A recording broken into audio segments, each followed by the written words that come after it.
হুগলি জেলার চুঁচুড়ার বিধানসভার বিধায়ক অসিত মজুমদার এলাকায় আজ বুধবার জনসংযোগ করতে গিয়ে এলাকার বাসিন্দাদের একাংশের ক্ষোভের মুখে পড়েন বিধায়ক অসিত মজুমদার।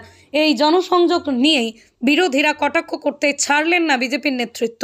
হুগলি চুঁচুড়া থেকে প্রবীর বসুর রিপোর্ট, ক্রাইম বেঙ্গল।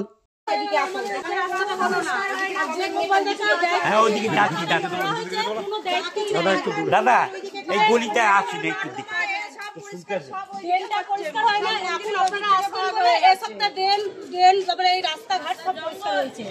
এই ড্রেন কোনোদিন পরিষ্কার হয় না। আমি কোদাল কিনে রেখেছি। ভোটের আগে আর ভোটের পরে পরিষ্কার হয়। ভোট আসলে পরিষ্কার হয়, আর ভোট দিতে গেলে আর কিছু হয় না। আমাকে বলুন না, আমাকে বলুন না। ভোটের আগে হয় আর ভোটের পরে হয় পরিষ্কার। আর বলতে আসলে পয়সা না, বলে ওইদিকে পরিষ্কার হবে, এদিকে লোক নেই, একদিকে লোক নেই, এই যে লোক এসে কাজ করতে চলে যাচ্ছে। এলাকার যাকে দায়িত্ব দিয়েছেন সে কোনো দায়িত্ব কাজই করে না। ঘাটের ময়লা তোলার জন্য বলা হয়, পঞ্চায়েতে টাকা দেওয়া হয়, কেটে নেয় 200 টাকা করে। বলেছি বলে বলছে আমরা কি আমার নিজের ঘর থেকে পয়সা দিয়ে করাবো?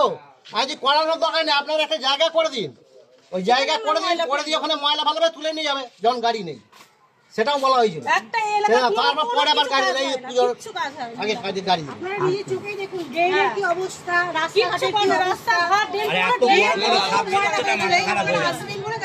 পরিষ্কার হয়েছে আজকে, তাও আমরা ঘুম থেকে ওঠা আজকে আবার বড় বড় কিচ্ছু করেনি, কিচ্ছু শোনা হয় না। এখানে গোপালদাকে দায়িত্ব দিয়েছেন, গোপালদা কোনো কাজ করেন না। গোপালদা আমাদের দায়িত্ব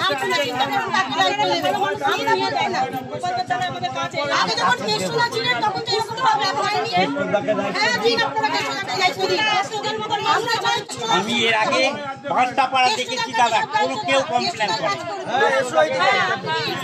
আর আপনারা আমাদের দেবীপুরি করেন না। এই তো এখানে আমাদের পাড়াতে আমরা প্রচুর খেটেছি তার জন্য কালেকশনের জন্য সারা মন্দিরে আমি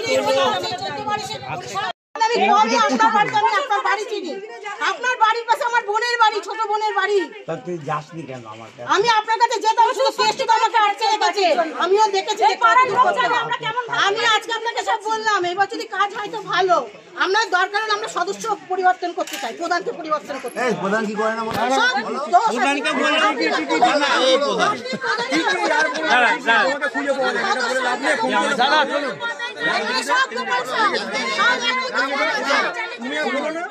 প্রধানকে যাচ্ছে দাঁড়িয়ে সবাই বললো যে দাদা আমার চন্দননগর লালবাগানে বাপের বাড়ি, যাবে তো বাড়ি বাড়ি ঢুকছিলে তবে তো বিটিএনজি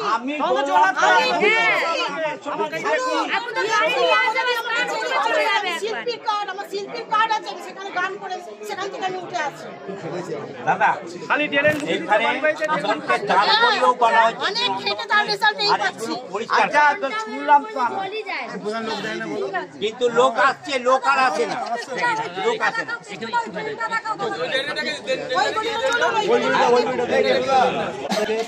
ওই অবধি রাস্তাটা হয়েছে দাদা নর্দমাটা মাঝখানে শম্ভুকে বলেছিলাম ওই ধার দিয়ে করতে, এই বাড়ি গা দিয়ে নর্দমা, এইটা সমস্ত নদীতে যেটা হয়ে গেছে ঘুরিয়ে দেবো, এখান দিয়ে ঘুরিয়ে দেবো, ঘুরিয়ে দিয়ে গা দিয়ে নিচে হবে।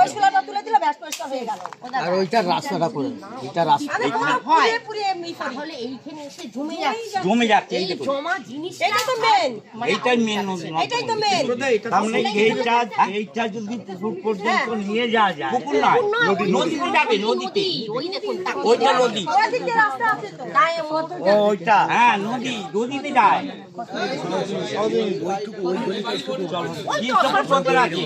এইটা ঘুরে কি উঠলে পুরো এক হাঁটু করে জল হয়ে যায়। এটা কি এটাও রাস্তা দাদা, এইখানেও রাস্তাটা হবে। এই অবধি স্যার রাস্তা, এটা কি রাস্তা? না স্যার এই যে স্যার এই অবধি রাস্তা, রাস্তা কোন পর্যন্ত? এই তো রাস্তা, এখানে শেষ, এখানে রাস্তা শেষ, এটা লোকের জমি।